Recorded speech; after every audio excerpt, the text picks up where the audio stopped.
नमस्कार, मी प्रियाच्या सोपी रेसिपीमध्ये तुम्हा सर्वांचं खूप खूप मनापासून स्वागत आहे. आज आपण महाशिवरात्री स्पेशल साबुदाणा खिचडी कशी करायची ते बघणार आहेत. तर नेहमीप्रमाणेच रेसिपी एकदम सोपी आहे. व्हिडिओ शेवटपर्यंत नक्की बघा आणि व्हिडिओ जर आवडला असेल तर माझ्या चॅनलला प्लीज सबस्क्राईब आणि लाईक करा. आता शाबूची खिचडी म्हटलं की बऱ्याच जणांना ती शाबू बनवत असताना शाबूचे गोळे होतात किंवा शाबूची जी खिचडी आहे ती अगदी चिकट होते. तर असं काही होऊ नये म्हणून यामध्ये आपण भरपूर साऱ्या टिप्स दिलेल्या आहेत. तर व्हिडिओ शेवटपर्यंत नक्की बघा. आता महाशिवरात्री म्हणा किंवा आषाढी म्हणा, एकादशी असेल तर बरेच जण उपवास पकडतात आणि काही जणांना उपवास नसूनसुद्धा बरेच जण शाबू खायला त्यांना खूपच आवडतो. चला तर मग वेळ न घालवता रेसिपीला सुरुवात करूया. इथे मी 1 वाटी शाबू भिजत घातला होता. आता सगळ्यात महत्त्वाचं म्हणजे आपल्याला शाबू व्यवस्थित भिजला तरच आपली खिचडी ही अगदी मोकळी आणि सुटसुटीत छान अशी होते. शाबू भिजवत असताना खास टिप्स म्हणजे शाबू आपल्याला घ्यायचा, त्याच्यानंतर स्वच्छ 2 ते 3 पाण्याने धुवून घ्यायचा आहे आणि तो एक 9 ते 10 तासासाठी किंवा रात्रभरासाठी पाण्यात भिजत ठेवायचा आहे.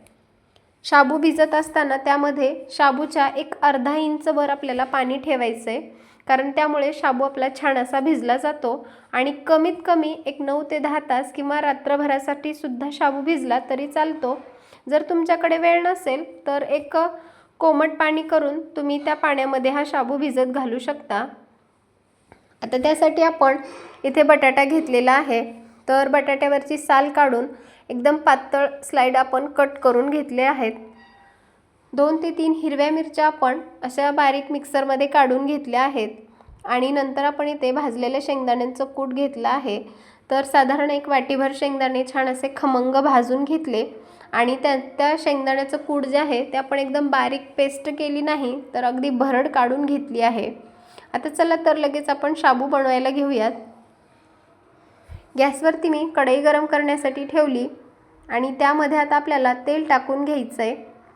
तेल आपलं छान असं गरम झालं की त्यामध्ये आपण 1 चमचाभर जिरं टाकून घेणार आहेत. आता जर तुमच्याकडे उपवासाला जिरं चालत नसेल तर तुम्ही इथे जिरं स्किपसुद्धा करू शकता, कारण बऱ्याच भागामध्ये उपवासाला जिरं चालत नाही, तर स्किप केलं तरी काही हरकत नाही.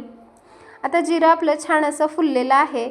यामध्ये आता आपण बटाटा टाकून घेणार आहेत. बटाट्यामध्ये सुद्धा भरपूर प्रमाणामध्ये स्टार्च असतो. बटाटा आपल्याला सुरुवातीला त्यावरची साल काढून घ्यायची आहे. बटाटा कट करून घ्यायचा आणि 2 पाण्याने स्वच्छ धुवून घ्यायचा आहे. त्यामुळे बटाटा जो आहे तो कढईला खाली चिकटणार नाही. आता बटाटा टाकला की चांगला आपल्याला तेलामध्ये परतून घ्यायचा आहे. तुम्ही हवं तर इथे उकडलेला बटाटासुद्धा वापरू शकतात.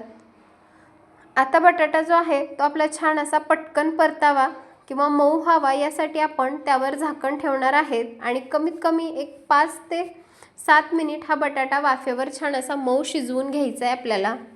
त्यामुळे शाबूमध्ये जो बटाटा टाकतो ना तो खायला खूपच छान लागतो. तर एक 5 मिनिट आपण हा बटाटा वाफेवर छान असा परतून घेणार आहेत. आता बघा 5 मिनिट झालेले आहेत आणि आपण झाकण जे आहे ते काढून घेतलं आहे. आता परत हा बटाटा आपण छान असा परतून घेणार आहेत. आता यामध्ये आपण हिरवी मिरची टाकणार आहेत. तुम्ही हवं तर इथे हिरवी मिरचीचा आपण जो ठेचा केला आहे ना त्याच्याऐवजी अगदी बारीक अशी हिरवी मिरचीसुद्धा चिरून टाकू शकता, पण ती दाताखाली आली तर थोडीशी तिखट लागेल ना, म्हणून त्यासाठी मी इथे हिरवी मिरचीचा ठेचा करून टाकलेला आहे. यामध्ये आता आपण अर्धा चमच्यापेक्षा अगदी कमी लाल तिखट वापरलेला आहे. तिखट जे आहे ते आपण प्लेन तिखट वापरलेलं आहे, कारण उपवासासाठी हा शाबू बनवत आहेत, तर त्यामध्ये मिरचीमध्ये अजिबात मसाल्यांचा वापर नाही. चवीनुसार मीठ टाकून घ्यायचं आहे आणि मीठ टाकून झालं की परत हे आपण चांगलं मिक्स करून घेणार आहेत. आता मी लाल तिखट टाकलं. शाबूला आपल्या छान असा रंग यावा यासाठी मी लाल तिखट वापरलेला आहे. तुम्ही इथे स्किपसुद्धा करू शकता, कारण हिरवी मिरची टाकली आहे. जर लहान मुले वगैरे खात असतील तर तिखट जास्त होऊ नये म्हणून फक्त अगदी 2 हिरव्या मिरच्यासुद्धा टाकल्यात तरी चालेल. 2 मिनिट वाफ काढून घेतली. परत झाकण काढून घेतलं आणि बटाटा चांगला आपण परतून घेतलेला आहे. आता बटाटा आपल्याला चांगला मऊ शिजलाय की नाही ते बघायचं आहे. तर बघा आपला बटाटासुद्धा छान असा आता मऊ शिजलेला आहे. आता यामध्ये आपण शाबू टाकून घेणार आहेत. आता शाबू आपल्याला यामध्ये चांगला मिक्स करून घ्यायचा आहे. तर शेंगदाण्यांचं कूट टाकायची आपल्याला अजिबात घाई करायची नाही. सुरुवातीला शाबू चांगला परतून घ्यायचा आहे. शाबू तुम्ही कसा भिजू घालतात त्यावरच आपला शाबू छान असा मोकळा सुटसुटीत होतो. आणि शाबू जर व्यवस्थित भिजला गेला नाही तर शाबू काही वेळेस असं चिकट होतो किंवा त्याचे गोळे होतात किंवा ढेकळंसुद्धा होतात त्यामध्ये. तर तसं होऊ नये म्हणून शाबू भिजवत असतानाच आपल्याला अगदी काळजीपूर्वक शाबू भिजवायचा आहे. आता शाबू छान असा मिक्स करून झाला की नंतर आपण त्यामध्ये भाजलेल्या शेंगदाण्यांचं कूट टाकणार आहेत.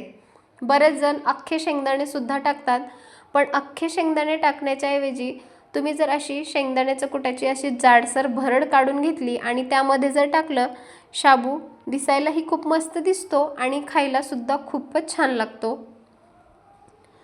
आता शेंगदाण्याचं कूट टाकून झालं की परत हे आपण चांगलं मिक्स करून घेणार आहेत.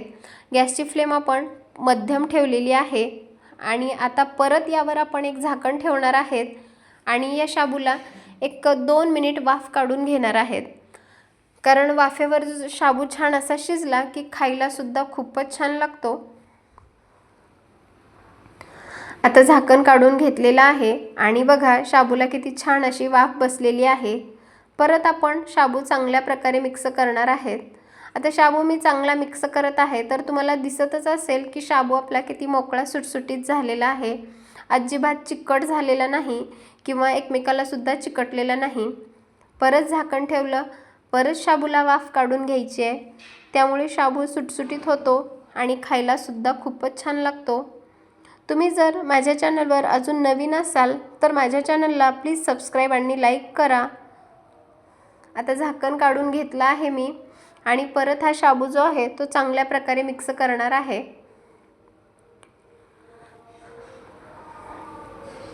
गॅसची फ्लेम आपण मध्यम ठेवलेली आहे. हाय फ्लेम आपल्याला अजिबात करायची नाही.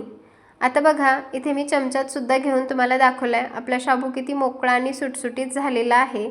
आता लगेच हा शाबू आपण एका प्लेटमध्ये सर्व करणार आहेत. गॅस बंद करून घेतला आहे आणि लगेच हा शाबू आपण दुसऱ्या प्लेटमध्ये काढून घेऊयात. इथे बघा आपण शाबू एका प्लेटमध्ये काढून घेतलेला आहे. अगदी मोकळा सुटसुटीत हा शाबू झालेला आहे आणि खायला तर खूपच टेस्टी झालेला आहे. आता हा शाबू तुम्ही दहीबरोबर खाऊ शकता किंवा शेंगदाण्यांची जी चटणी असते त्याबरोबरसुद्धा खायला खूपच छान लागतो किंवा नुसता असासुद्धा खाल्लात तरी खायला खूपच भारी लागतो. तुम्हाला माझी रेसिपी कशी वाटली मला नक्की कमेंटमध्ये सांगा आणि माझे जर व्हिडिओ तुम्हाला खरंच आवडत असतील तर माझ्या चॅनलला प्लीज सबस्क्राईब आणि लाईक करा. चला तर मग पुन्हा भेटूयात अशाच एका खमंग रेसिपीसोबत. तोपर्यंत धन्यवाद आणि मस्त रहा, स्वस्त रहा आणि सगळ्यात महत्त्वाचं चांगलं चांगलं खात रहा. पुन्हा एकदा सर्वांना महाशिवरात्रीच्या खूप खूप शुभेच्छा.